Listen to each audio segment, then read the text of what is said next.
Isabel Thorne, the untouchable queen of our campus, was in the middle of a scandal. The Blackwood Ledger, the university's ruthless gossip blog, had exploded. The headline post featured a single photo, Isabel in her bedroom at her off-campus condo, and in the background, hanging conspicuously on the back of a chair, was a man's jacket. Rumors ignited. Everyone was obsessively trying to figure out who the mystery man was. It didn't take long. The jacket was identified as a limited edition Saint Laurent bomber. And on the entire campus, only one person owned one, me. In the tiered lecture hall, every head snapped in my direction. Hundreds of pairs of eyes locked onto me, filled with a cocktail of shock, jealousy, and disdain. But underneath it all, there was a glimmer of something else, a grudging envy, a collective thought of, you lucky bastard actually pulled it off. I was frozen, completely blindsided. I shot to my feet, my voice shaking as I pointed at the projected image of the blog post on the screen. That's not mine. My jacket has a small tear on the collar. That one doesn't. Just as the words left my mouth, my phone buzzed in my pocket. It was a text from Isabel Thorne. Baby, you smell so good. I took the jacket. My world tilted. Another text came through, this time with a photo. It was a selfie of her, curled up on a sofa, wearing my jacket. A dark, intimate mark bloomed on her collarbone. You said you loved me like this last night. Now, get over here and fix this. Blood rushed to my head, and a cold dread washed over me. The students around me noticed my deathly pale face and, assuming it was guilt, broke into a wave of snickering. The gray-haired professor, a man well into his 60s, adjusted his glasses and slammed his textbook on the lectern. Caleb Hayes, perhaps you can answer the question. The room fell silent. Everyone was waiting for the punchline, for me to utterly humiliate myself. I could see the subtle tilt of dozens of phone cameras pointed in my direction. My best friend, Leo, nudged me hard with his elbow, mouthing exaggeratedly, "Dude, you actually landed the Ice Queen?" My mind was a roaring vacuum. I couldn't hear a single word. The professor's patience wore thin. He waved a dismissive hand. "Get out. Go cool off." I fled the lecture hall, as if escaping a fire, the dam of suppressed laughter breaking behind me in a roaring flood of mockery and gossip. What's he pretending for? He got everything he wanted, and now he's playing the victim. Seriously, landing Isabel Thorne? He must have the luck of the gods. Hep man, it's disgusting. I leaned against the cold hallway wall, my hands shaking as I checked the sender's name again. It was really her. I called her number. She picked up on the first ring. Her voice, lazy and laced with a hint of a pout, drifted through the phone. "You have 10 minutes. If you're not here, I'm posting the pictures of us that are much more intimate." "Isabel, what the hell are you doing?" I hissed, keeping my voice low. She let out a soft, sweet laugh that sounded disturbingly unhinged. "I miss you, baby. The clock is ticking." She hung up. I stared at my phone as a 10-minute countdown timer she'd started appeared on my screen. I felt trapped in an invisible net pulled tight. Humiliation, anger, and fear warred within me. But in the end, all that was left was a helpless surrender. Resigned, I started running toward her off-campus condo. I had no idea that this elaborate love affair, orchestrated entirely by her, was just the beginning. I don't know why I had a spare key to her condo. It was just there on my keychain, nestled among my other keys, as if it had always belonged. I used it to unlock the door. In the foyer, a scent hit me, a mixture of my own laundry detergent and her cool, clean fragrance. She was just like in the picture, lounging on the sofa, wearing my oversized bomber jacket. Her legs were bare, the hem of the jacket just barely grazing the tops of her thighs, revealing a breathtaking expanse of pale skin. She heard the door open and slowly lifted her head, her gaze reproachful. "You're 23 seconds late." My chest heaved. "Isabel, why are you doing this? Did you steal my jacket?" She acted as if she hadn't heard me. She padded toward me on bare feet and tilted her head up to look at me. "A minute ago, in front of all those people, you said you didn't know me." Her voice was a whisper, but it made the hair on my arm stand up. I tried to explain. I was just trying to clarify that the jacket in the photo wasn't mine. "Not yours." She suddenly smiled, pointing a delicate finger at the dark red mark on her collarbone. "Then what about this? Is this fake, too?" I stared at the mark, my mind a complete blank. I had absolutely no memory of it. I had spent last night in my dorm room. It was impossible. She shoved me against the wall, planting her hands on either side of my head, trapping me between her body and the cool plaster. She rose on her toes, her warm breath ghosting across my ear, sending a jolt through my entire body. "That's not what you said last night when you were holding me. You said my scent was your favorite thing in the world." Her intoxicating fragrance enveloped me, aggressive, and overwhelming. My heart hammered against my ribs, completely out of control. I desperately searched my memory, but there was nothing there beyond the sound of Leo's snoring in the bunk across from me. Seeing my bewildered expression, she smiled again. It was the smile of a child who had just pulled off a perfect prank, tinged with a sick, possessive satisfaction. "From now on, you're mine," she declared. "Play the part of my boyfriend, or else." She pulled out her phone and opened her photo gallery. It was filled with pictures of me. Candid shots. Me sleeping in the library, playing basketball on the court, eating in the dining hall. There was even a picture of me from moments ago, looking panicked and lost in the lecture hall. A cold dread settled in my stomach. How long had she been watching me? Just then, my eyes caught a detail. The mark on her collarbone. Its edges were an unnatural, irritated red. It looked less like a hickey and more like an allergic reaction, something pinched and bruised into her skin. It wasn't a kiss at all. A massive question bloomed in my mind. Before I could speak, she took my phone from my hand and unlocked it with practiced ease. Right in front of me, she deleted our call history and changed her contact name to my baby. After she was done, she tossed the phone back into my chest. "Good boy. Go home and wait for me to text you." With that, she turned, walked back to the sofa, and picked up a thick textbook, becoming the focused, diligent student once more. It was as if the intense, possessive woman from a moment ago had never existed. I clutched my phone, the glaring contact name burning into my eyes. I felt like a puppet, my strings being pulled by an expert manipulator. Powerless and utterly absurd. When I got back to my dorm, I was met with a three-man interrogation. Leo threw his arm around my neck, shaking me vigorously. "Spill it. When did you conquer our untouchable Ice Queen? You got her stashed away in some secret love nest, haven't you?" My other two roommates swarmed me, talking over each other. "Caleb, not cool, man. Keeping something this huge from us. So, is she as intense as she looks in the pictures?" My head was pounding. I could only offer a vague excuse. "We're just friends." "Friends," Leo yelled dramatically. "Friend, wear your jacket and let you take the fall for a campus-wide scandal? Do I look like an idiot to you?" I had no defense, so I played dead. Soon after, a new post was pinned to the top of the Blackwood Ledger. The title was in bold, red font. An investigation into the man who conquered Isabel Thorne. Prince Charming or professional gold digger. The main post was a detailed analysis of my background. Middle-class family, average grades, decent but not movie star looks. Compared to a goddess like Isabel, I was nothing. The verdict was unanimous. I, Caleb Hayes, was 100% a kept man. A user with the handle Grayson Vance, who everyone knew was Grayson Vance from the business school, posted a real name comment dripping with contempt. "It's just a jacket. Isabel is just playing with him. Some toad shouldn't get his hopes up. I'll give 10 grand to whoever get a picture of her dumping his pathetic ass." A flood of replies tagged me, full of ridicule. $10,000? Damn, Grayson's generous. I bet he doesn't even last a week. A toad lusting after a swan. You should take a good look in the mirror. Can't wait for the breakup live stream. Grayson Vance. I knew him. A trust fund kid, one of Isabel's most obsessive admirers, who used his family's money to throw his weight around campus. I shut off my phone, unwilling to read any more of the filth. But reality was far crueler than the internet.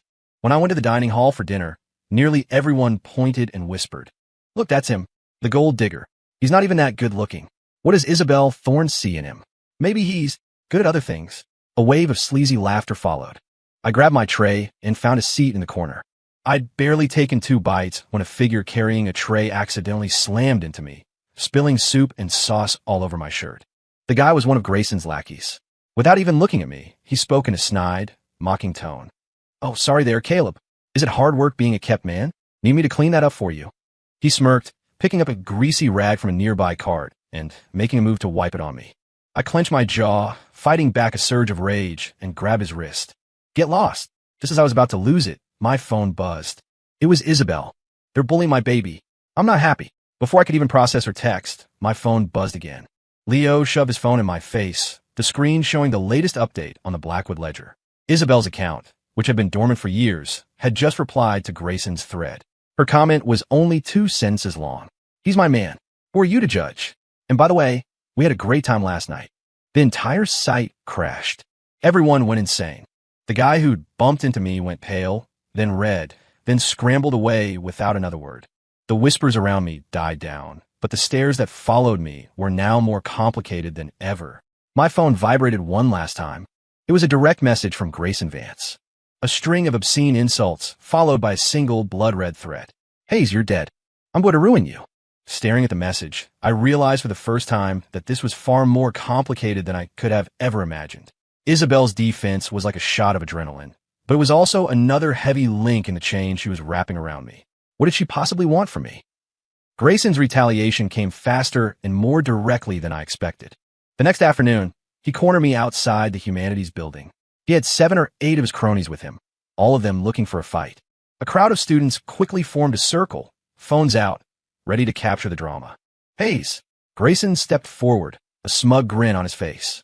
I'm going to give you a chance. He pulled a thick stack of cash from his designer backpack and threw it in my face. Leave Isabel, and this is all yours. The $100 bills scattered across the ground like grotesque confetti. The sharp edge of a bill sliced my cheek, a stinging pain that was nothing compared to the hot surge of humiliation. The crowd gasped. The sound of phone shutters was like a swarm of insects. Holy shit, he's just making it rain on him. That's gotta be like 10 grand, right? I'd take the money and run. The gold digger doesn't deserve her anyway. Taking the cash is the right thing to do. I didn't bend to pick up a single bill. I ignored the sting on my face and just stared at him, my voice cold. You think that's all Isabel is worth?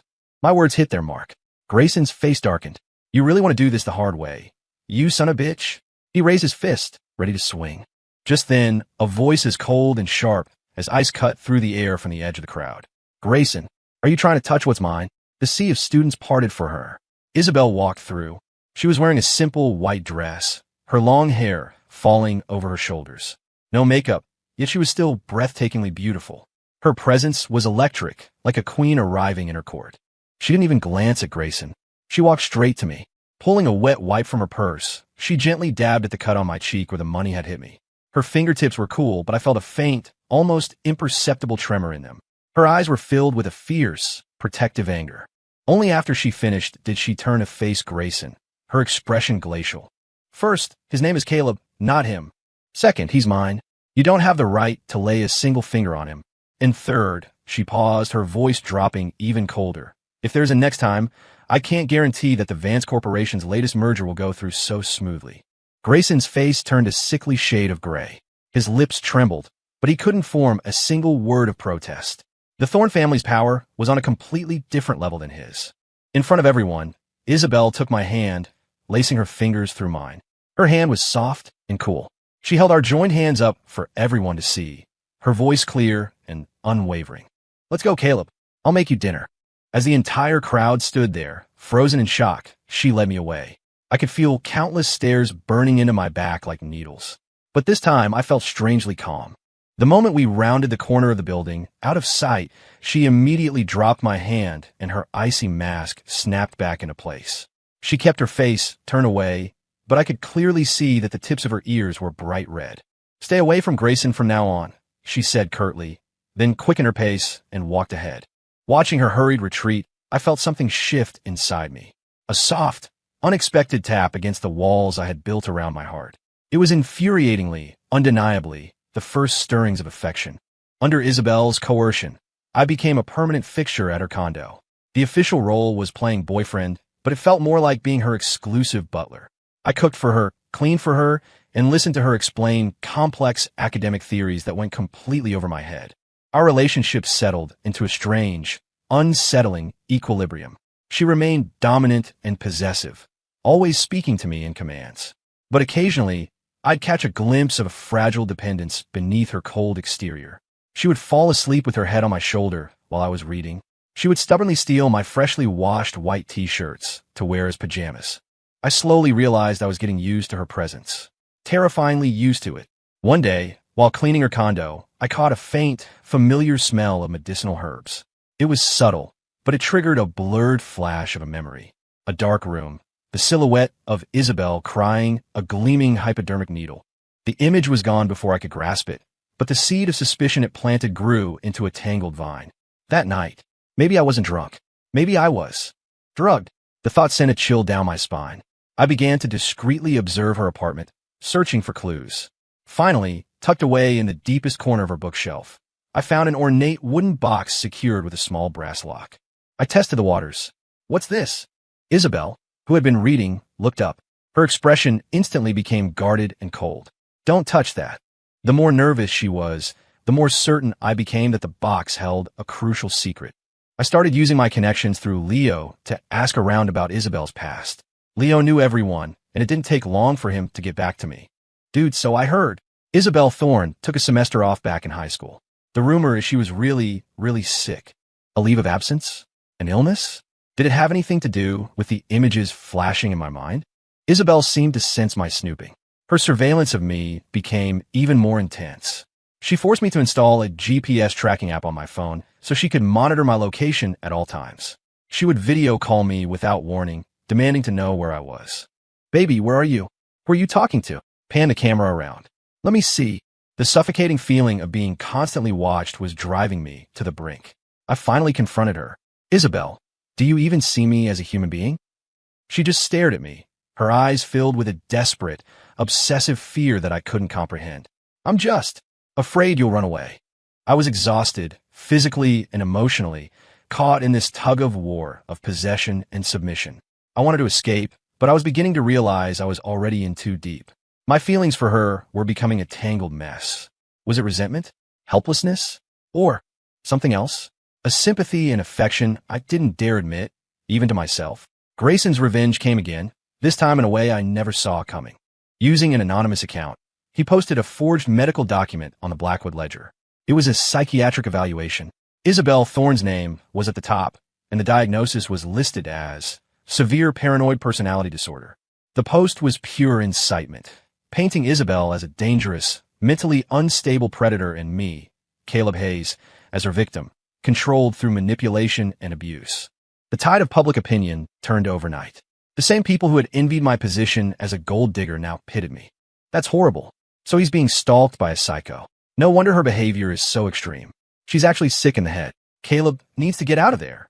People like that can be violent. Worse, the scandal reached Isabel's parents, who lived abroad.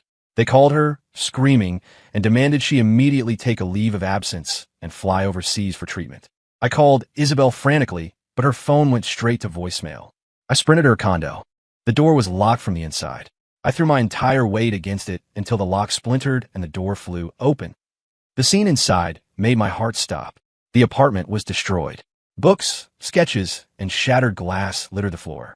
It looked like a hurricane had torn through it. I ran into the bedroom and found her curled in a corner. She was clutching the jacket she had stolen from me, her entire body trembling. She looked like a tiny, abandoned kitten. Her face was streaked with tears, her eyes vacant and devoid of their usual fire. It was the first time I had ever seen her so completely broken. The imperious queen, the possessive manipulator, all of it was gone. In her place was just a helpless, terrified girl. When she saw me, a flicker of light returned to her empty eyes. A second later, the tears came in a fresh torrent. She stumbled toward me and threw her arms around me, clinging to me as if I were the last piece of driftwood in a raging sea. Don't go. Caleb, please don't leave me. Her voice was choked with sobs and raw fear. Every word was a needle, piercing my heart. A sharp, unfamiliar pain shot through my chest. For the first time, I hugged her back. I wrapped my arms around her, pulling her small, frail body into mine, and gently stroked her back. I'm not going anywhere, I said, my voice so soft and steady it surprised even me. I'm right here. Don't be afraid. Gradually, her sobs subsided. She eventually cried herself to sleep in my arms. Even in her dreams, her brow was furrowed, and she unconsciously murmured my name. Caleb, don't leave. I looked down at her unguarded face, pale and tear-stained. And in that moment, I made a decision. It didn't matter what the truth of that night was. It didn't matter what her original motive for approaching me had been. This time, it was my turn to protect her. Grayson Vance and his forged documents, the online mob that had slandered her, and her parents who only knew how to solve problems with money and control. I wouldn't let any of them get away with it. I gently laid Isabel on her bed and pulled the covers over her.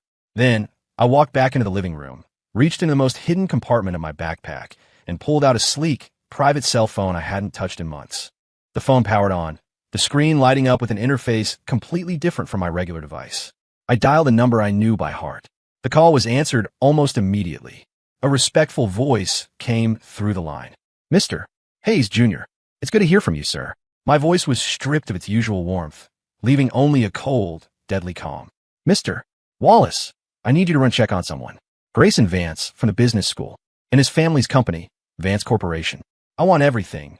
Public records, private dirt, anything that's on the books, and anything that isn't. I want it all before sunrise. Of course, sir. After hanging up, I opened a social media app and logged into an old dormant account. The username was simple, a single letter, H, and the profile picture was a solid black square. But its follower count was a staggering 8 figures. The bio read, tech analyst, angel investor. Overnight, the world turned upside down. By morning, an anonymous email containing irrefutable proof of Vance Corporation's tax evasion and severe safety violations across multiple projects had been delivered to every major regulatory agency and news outlet on the East Coast. A comprehensive file detailing Grayson Vance's scheme to forge medical records and maliciously slander Isabel Thorne online, complete with a formal notice from one of New York's top law firms, was sent to the university's board and national media platforms. And my H account, after 6 months of silence, posted its first update. It was a clear, meticulously detailed article laying out the entire timeline of events, exposing the actions of Grayson Vance and his family for all to see.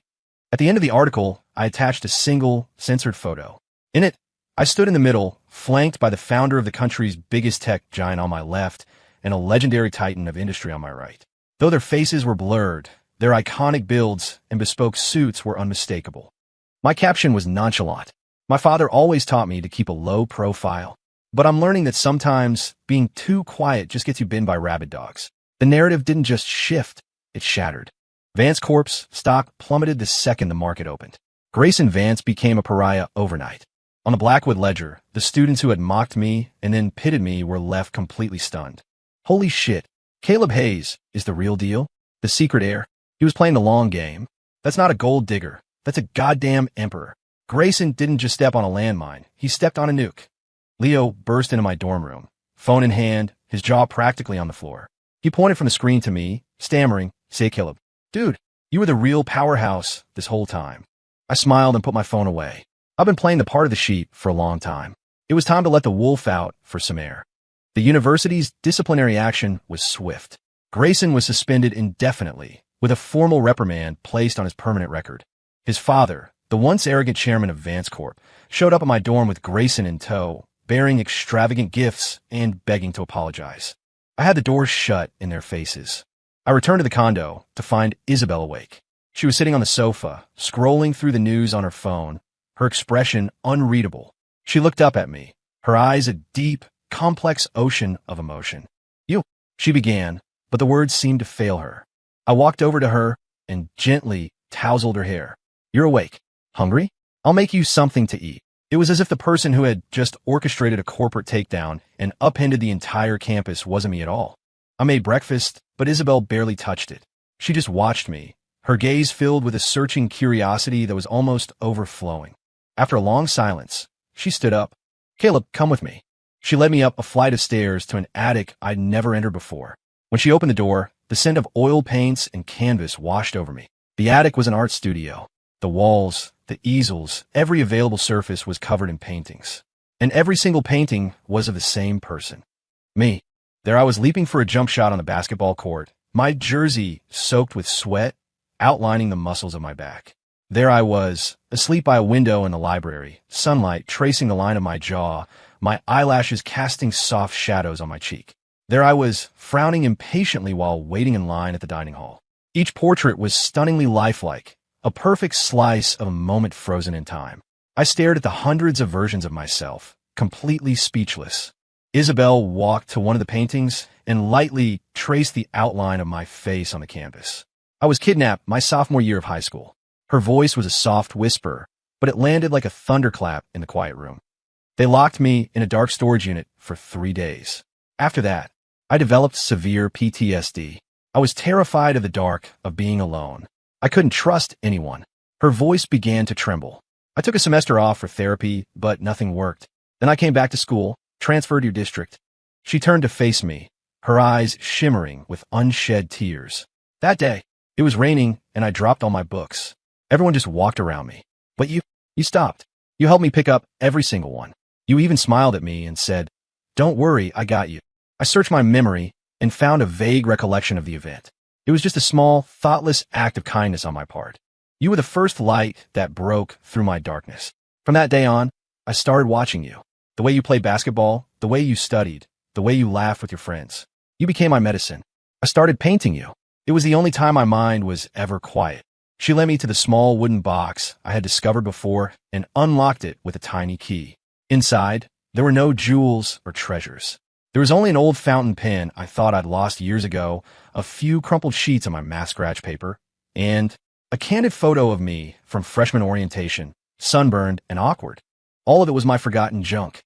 But to her, they were precious relics, collected and cherished. My heart was seized by an immense, aching tenderness. So, that night, I started my voice hoarse. That night, my parents were trying to force me to go abroad again, and my panic attacks came back. I went up to the roof. I was going to end it, but you found me. You saved me. You stayed with me on that rooftop all night, telling me stupid jokes and singing off-key. When the sun started to come up, I got scared. I was terrified that, like everyone else, you would leave me as soon as the sun rose and never come back. So, tears streamed down her face as she pulled a small, empty syringe from her pocket. I injected you with a sedative.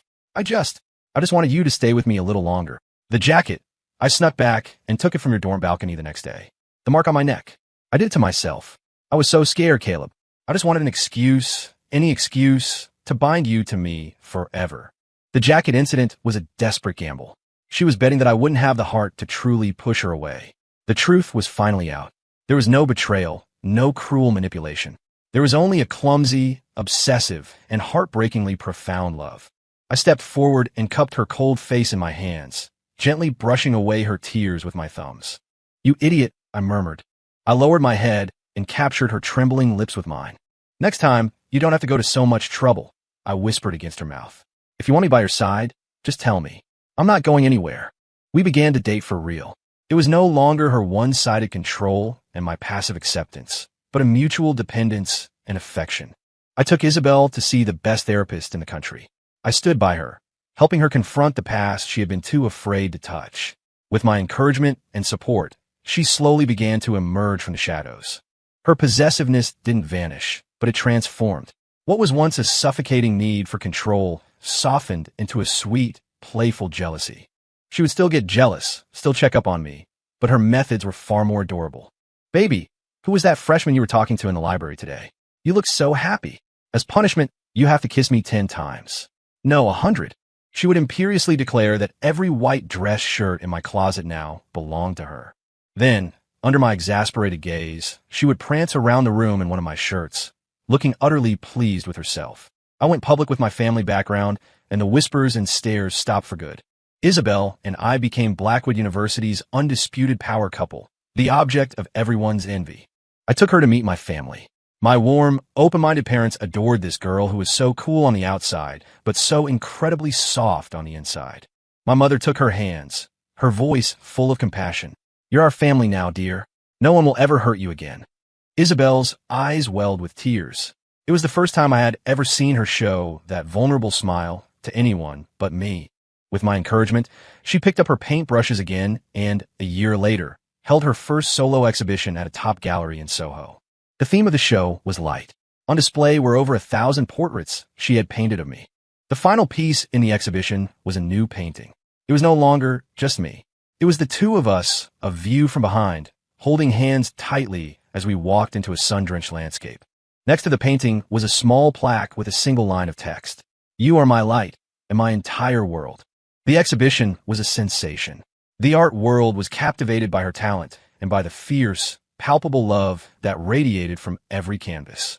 To celebrate her success, I took her on a trip to a romantic island in the Caribbean. That night, under a blanket of stars, with the sound of the waves crashing on the shore, our relationship reached its most physical, intimate peak. Beneath me, her eyes were hazy with pleasure and tears, and she whispered my name over and over again. Caleb, Caleb. I kissed her, making her a promise. Isabel, I will always be by your side. It was the happiest time of my life. I thought our future would be an endless continuation of this perfect bliss. But I had forgotten that one final test was still waiting for us. Isabel's parents returned from abroad. They contacted me directly, arranging a meeting at an exclusive private club in New York City.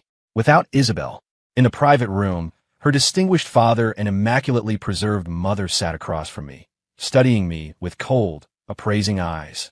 "Caleb Hayes, is it? Our Isabel has told us all about you." Isabel's mother spoke first, her tone dripping with condescension. "Name your price. How much will it take for you to leave her?" She slid a blank check across the polished mahogany table. "As long as the number is reasonable, we are prepared to accommodate you." I looked at the check and I smiled. I politely pushed it back toward her. "Mr. and Mrs.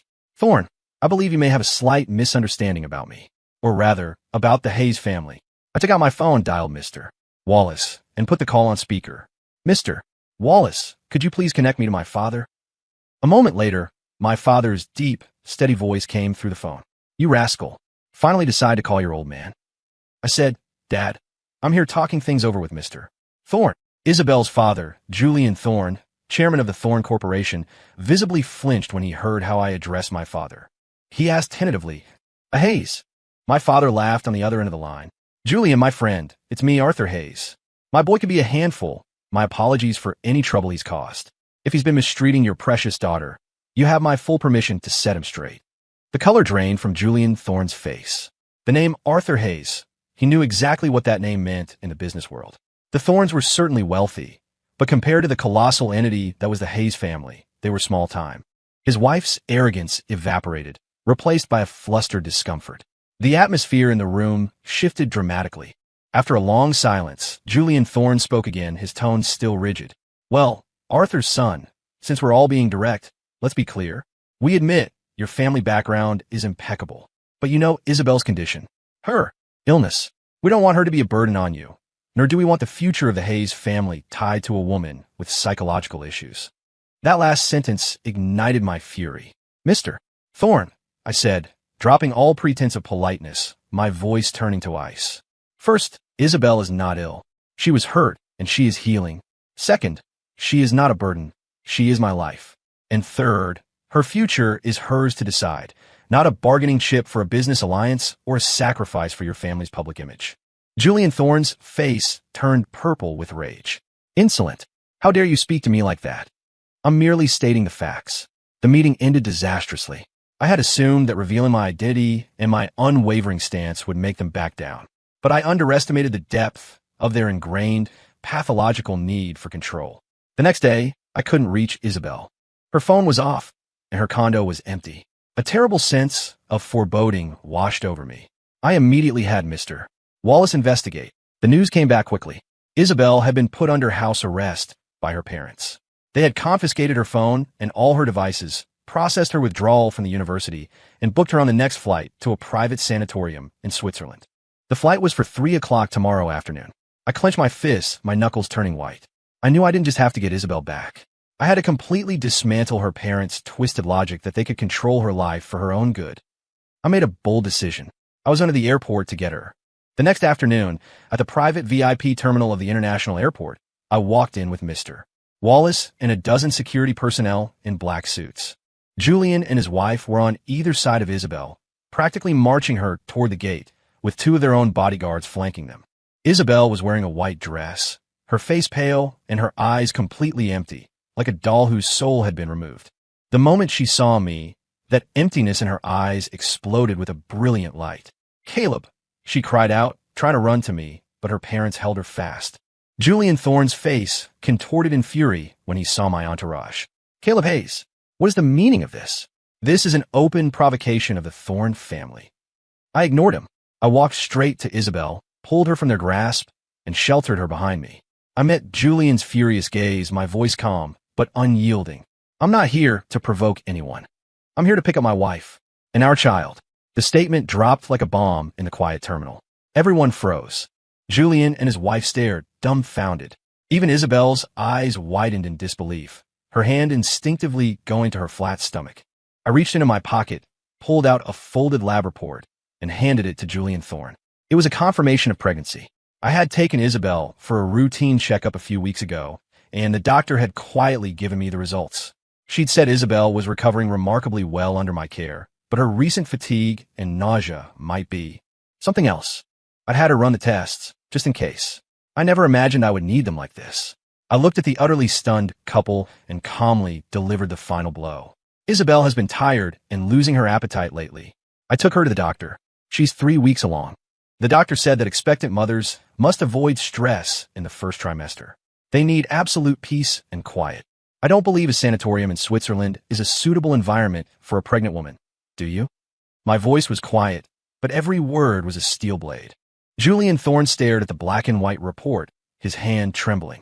He wanted to rage, but he had no ground to stand on. I turned away from them and, in front of everyone, dropped to one knee before Isabel. From my pocket, I produced a ring I had been carrying for months. It was a custom design I had commissioned with a bonus for my very first successful investment, one of a kind. I looked up at the girl I loved, tears streaming down her face, and my voice was softer than I had ever heard it. Isabel Thorne, I'm sorry this is so rushed, and it's not very romantic, but I can't wait another second. Will you marry me? From now on, I will be your shield against all the storms and all the darkness.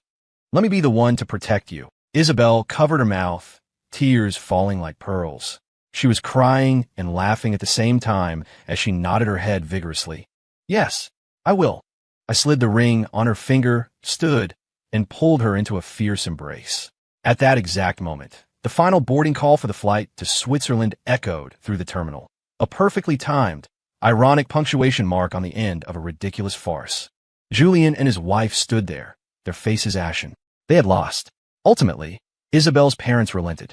Perhaps the trump card of a grandchild was too powerful to ignore, or perhaps, for the first time in years, they saw a genuine, heartfelt smile on their daughter's face and recognized their own mistakes. They began to reflect, to try to understand her rather than control her. Our wedding was the event of the season in New York. Everyone who was anyone was there. Leo was my best man and cried harder than I did during the ceremony. He hugged me, sobbing, "Caleb, you have to be happy, man, or all those years you spent pretending to be a poor college kid will have been for nothing." I laughed and punched him lightly on the shoulder. At the reception, I stood and addressed our guests, my eyes on my new bride. Many people have said that I was the light that entered Isabel's world. But the truth is, she was my salvation. It was she, with her clumsy, fiery, all-consuming love, who taught me how to truly love another person. Isabel, sitting at the head table, was a beautiful, crying mess. After we were married, with the constant support of my family and me, Isabel's recovery was nearly complete. She became bright and confident, even taking an active role in her family's business and revealing a shocking aptitude for it. But her possessiveness toward me never faded. It just melted into the sweet, intimate games that only we understood. She would tie my neckties into a special, complex knot that only she knew how to undo. "That's my brand," she would say.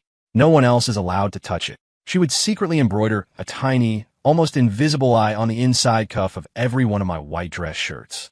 This way, she'd explained, no matter where you go, it's like I'm always with you. 10 months later, Isabel gave birth to a beautiful baby girl. She had my eyes and her mother's mouth. The day her daughter was born, Isabel held my hand, looked at the tiny baby in the bassinet, and her eyes grew misty.